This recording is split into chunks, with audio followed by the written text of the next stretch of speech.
అనంత శర్మ గారు, ఇది రాహుగ్రస్త సంపూర్ణ చంద్రగ్రహణం అంటున్నారు.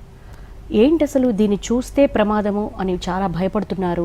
ముఖ్యంగా కొన్ని రాసుల వాళ్ళు అసలు చూడకూడదని అంటున్నారు. ఇక్కడ ఏ రాసులకైతే దోషమని చెప్పబడిందో వృశ్చికము, కుంభము, మీనము, కర్కాటకము, ఈ రాసుల వారికి దర్శనం పనికిరాదు అని చెబుతున్నారు. దోషం ఉన్నప్పుడు ఆ కాంతి యొక్క ప్రభావం కొంచెం తీవ్రంగా ఉంటుంది. కాంతి యొక్క ప్రభావం దేని మీద ఉంటుంది అంటే మనసు మీద ఉంటుంది. మీకు ఈ మనస్తత్వ శాస్త్రం అనేది సార్వత్రికంగా అందరూ అనుసరించేదే, కొత్తగా చెబుతున్నది ఏమీ కాదు. మీకు ఇంట్లో నీలం రంగు వేసుకోండి, మనసు ప్రశాంతంగా ఉంటుంది. తెల్ల రంగు వేసుకోండి, కొంచెం ఉత్సాహంగా ఉంటారు. ఎర్ర రంగు వేసుకుంటే కొంచెం ఉద్రేక స్వభావాలు ఉంటాయి. ఇలాగా కలర్ థెరపీ అనే కాన్సెప్ట్లో మనస్తత్వ శాస్త్రజ్ఞులు ఈ మనసు మీద ఎటువంటి ప్రభావం చూపిస్తోంది రంగు యొక్క ప్రభావము అనే విషయాన్ని అధ్యయనం చేయడం జరుగుతోంది. అలాగా ఈ కాంతి విహీనము, కాంతి ఉండడము, ఇవి రెండు ఎటువంటి ప్రభావాలను చూపిస్తాయి అన్నప్పుడు మీకు ఒక గదిలో 2 లైట్లు వేసాం అనుకోండి, ఆ రెండింటిలో దేని ఫ్రీక్వెన్సీ ఎక్కువ ఉంటుందో ఆ కాంతి యొక్క ప్రభావం తీవ్రంగా ఉంటుంది.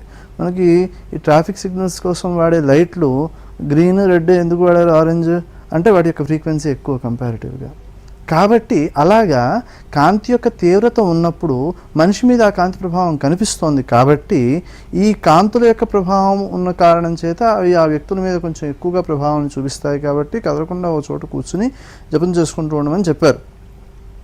ఇది దోష పరిహారం కోసం చెప్పబడినవి శాంతి ప్రక్రియలు. అవి కాక కాంతి ప్రభావం ఉండకుండా ఉండాలి అంటే కూడా ఏం జాగ్రత్తలు తీసుకోవాలన్నారు? ఆహారం తీసుకోకపోవడము, 12 గంటల ముందే ఆపేయాలి. ఇక శరీరం సహకరించకపోతే ఈ శరీరాన్ని కాపాడుకోవడం ప్రధానమే కదా. ఇక్కడ శరీరాన్ని సాక్షాత్తు దేవాలయంతో పోల్చారు, లోపల ఉన్న జీవశక్తిని దైవంతో పోల్చారు. మరి దీన్ని కూడా కాపాడుకోవడం ధర్మమే కదా. కాబట్టి ఆ వచ్చే దోషము కంటే ఈ క్షణం నేను ఆరోగ్యంగా ఉండడం ప్రధానం. కాబట్టి ఆ సమయానికి ఏదైతే నియమం చెప్పారో 12 గంటలు, మధ్యాహ్నం 12 గంటలలోపు తినేయాలి, కుదరలేదు, శరీరం సహకరించట్లేదు, ఆరోగ్యం బాగాలేదు, కనీసం 4 గంటల లోపు తినేయమని చెప్పారు. ఒకవేళ 4 గంటల తర్వాత కూడా తినే పరిస్థితి ఉంది, లేకపోతే శరీరం సహకరించట్లేదు, ద్రవ పదార్థాలు తీసుకోమన్నారు. మంచినీళ్ళు అయితే మనం చివరిదాకా కూడా తాగడంలో అభ్యంతరం లేదు. కానీ గ్రహణ సమయంలో మాత్రం జపం కోసం సంకల్పం చెప్పేటప్పుడు ఆచమనం చేయడం తప్ప మిగతా ద్రవ పదార్థాలు కూడా ఆ సమయంలో తీసుకోవడానికి పనికిరాదు. అది కూడా దర్భ వేసుకున్న దాన్నే స్వీకరించమన్నారు.